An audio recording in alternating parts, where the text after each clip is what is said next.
Hey guys, Albe here. I'm in my Italian studios, my mother's kitchen. So I came here to Italy for some vacation, and since I got a little downtime, I got time to go over the comments, and there are a few comments that actually need a longer reply, so I decided to make a video. But let's get going with Albe's Garage Italian edition.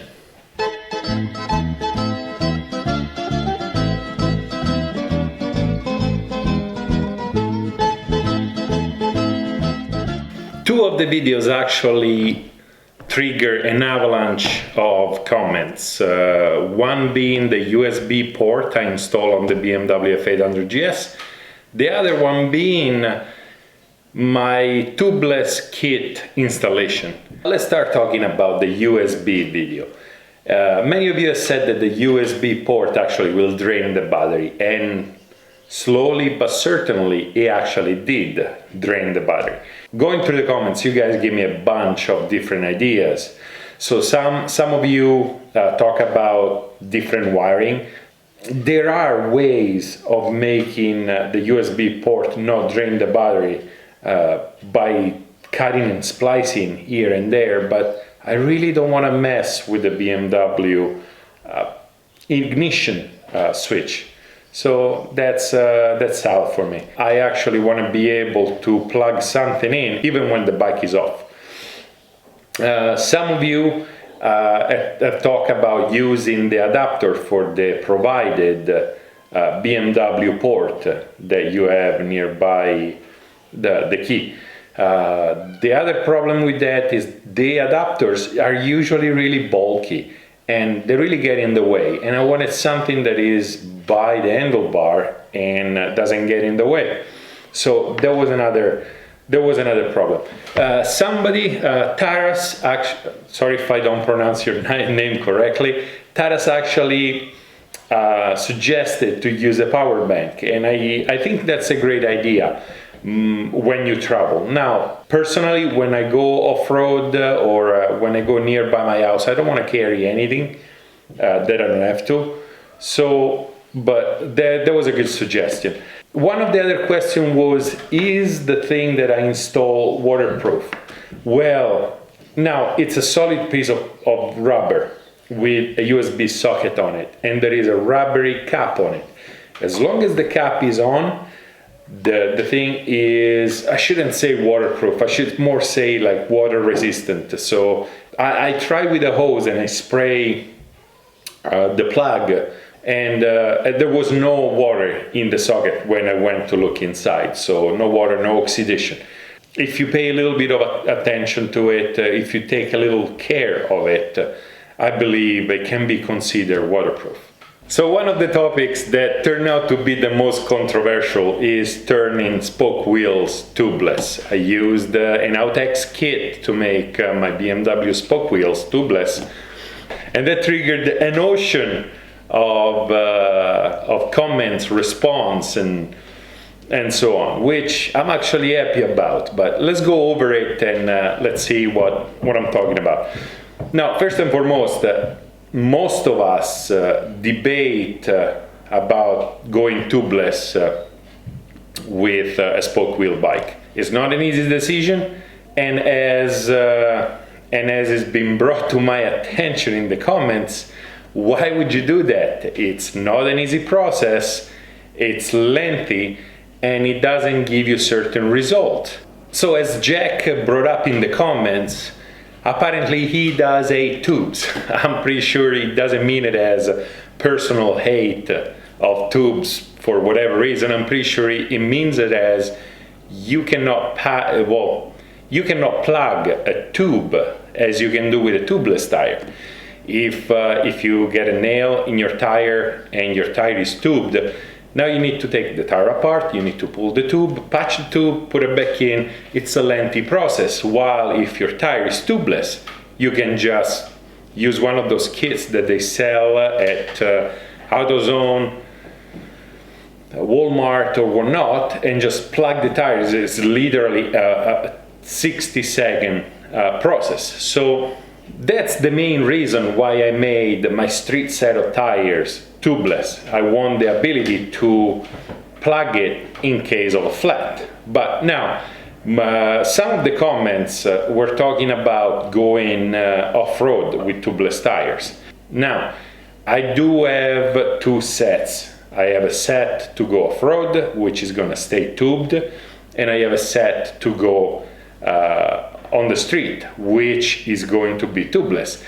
So, for example, Taras is wondering if those tubeless kit will make the wheels all there, even in off-road situation, rather than just in the garage. Well, many other comments address the off-road ability of tubeless tires. Many saying that going tubeless off-road might lead, because of the low pressure of the tire actually slipping off the edge of the rim, and you're gonna have a perfectly healthy tire with which goes flat. If you go off-road with tubeless tires, to keep an healthy pressure in it, do not go super low, because of course if you go very low in pressure, now the rubber is going to be shifting all over the place, and as soon as you take a tight turn, it might slip off the bead and you're going to end up with a flat tire.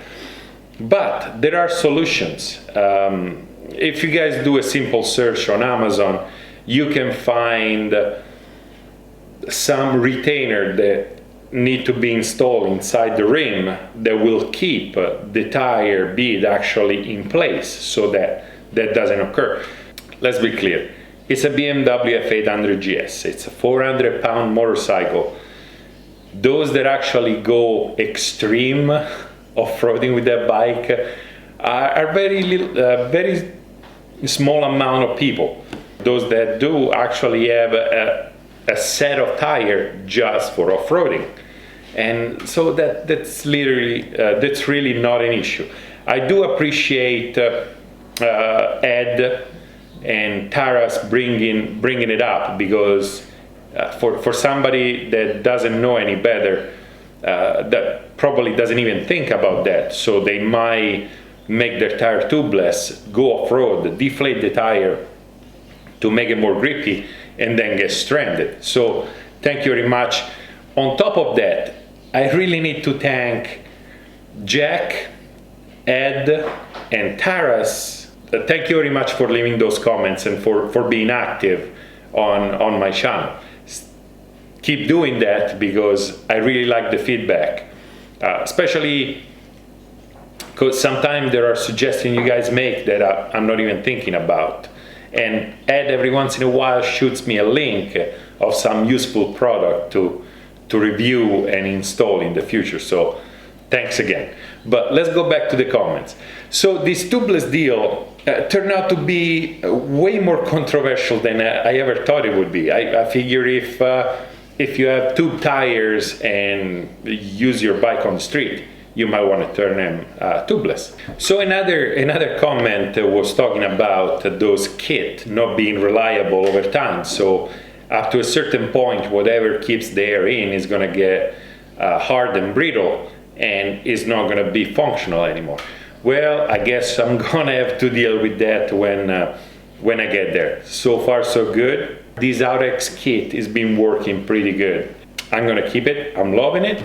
So let's move on to the next comment. Apparently a lot of people don't know what type of tires to use, or are really undecided on what type of tires to use on their DualSport. As always, depends on what you actually use your DualSport bike for. If you mostly go off-road, obviously you need to get an off-road bias tire. If you use mostly the bike to commute or for long trip on the street, you might want to use tires that are biased for the street, and the Pirelli Scorpio.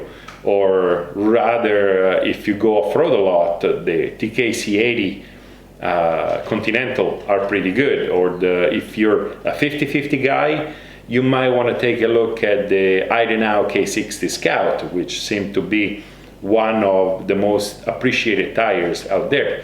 The thing that concerns me is I got some comments asking to put for off-road a street tire up front and an off-road tire in the back. In my opinion, that's a giant mistake. The street tire up front will give you absolutely no grip on the dirt. Therefore, you're going to be turning and the bike is going to keep going straight. While on the asphalt, it's going to be the opposite. The front tire is going to have an outrageous amount of grip, while the rear tire is not going to have the same amount of grip. It's not a good thing to mix street tires and dirt tires on the same bike at the same time. So thanks for the comment, Adrian. I hope you actually found the tire best for you. If you have only one set, I hope you chose whatever fits your riding style best without mismatching street and off-road. Or like I did, I hope you got two sets of tires to interchange. Changing the wheels once you have two full sets, it takes literally 10 minutes. So that's what I recommend if you're lucky enough to scavenge through eBay and find a good set of rims. Now, last comment I want to address is about the Ducati Scrambler. And one of the questions I got is what do I do for the winter on that bike? Well, I live in Southern California. Winter does not really come to Southern California. It might be cold enough not to ride for 2 months. So that is not an issue. What I can say on that topic is, just like any other combustion engine, over time the gasoline goes bad, so it does not burn as well as it used to when it's fresh. So you might either want to empty your gas tank, put additives in it. So if you go to AutoZone or if you look on Amazon, there are additives to add to your gasoline to maintain it at a certain level for the winter. Or, for example, if you have an old motorcycle and your tank is made out of metal, you don't want to empty it because it might rust up. That's one of the things you might want to do for the winter. Another thing is, if you have the chance, lift the tires off the floor. The tires that touch the floor on a certain place for a long period of time tend to flatten out on that very spot and harden. So you might want to lift the bike off the ground. And third of all, if you have a trickle charger, you might want to plug it in, or if you don't, or you don't want to plug in the trickle charger, you can just unplug the battery. Those are the three main concerns when it comes to winter. So gas, electrical, and tires. Once you take care of those, you're all good. As always, if you guys have time, go check out my website, www.albezadv.com. Take a look at the description down below. It's full of links and useful things. And if you guys like the video, like. If you love the video, subscribe. I'm gonna finish my coffee and I'll see you next time.